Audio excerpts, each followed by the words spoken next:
We also discussed the systemic and tactical challenges that China presents to the alliance and the broader international system.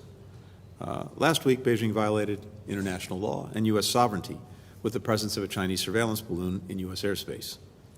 This was an irresponsible act, in response to which we acted responsibly and prudently to protect our interests.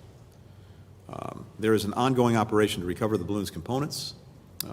We're analyzing them to learn more about the surveillance program.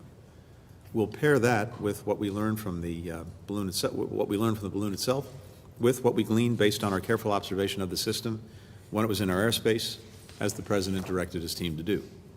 We'll also share relevant findings with Congress as well as with our allies and partners around the world. Senior administration officials are on the Hill this week, and we already shared information with dozens of countries around the world, both from Washington and through our embassies.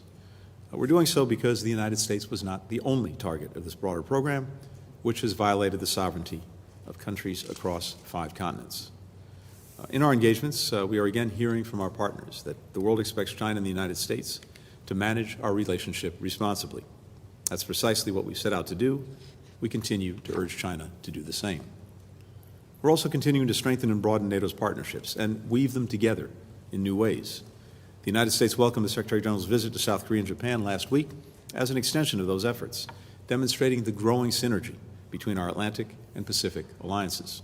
And on the balloon, you've described now the network of aerial surveillance conducted by China in 5 continents.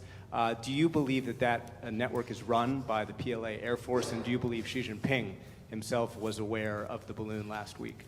First of all, with regard to the balloon, we will have more to say about that in the days ahead. We are getting more information almost by the hour as we continue to work to salvage the balloon. We're learning from that, and as well, we're learning from what we saw and picked up as the balloon traversed the United States.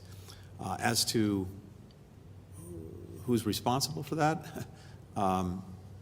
China is, and it doesn't matter on one level which individuals may or may not have been responsible. The fact is, China engaged in this irresponsible action, a violation of our sovereignty and territorial integrity and international law.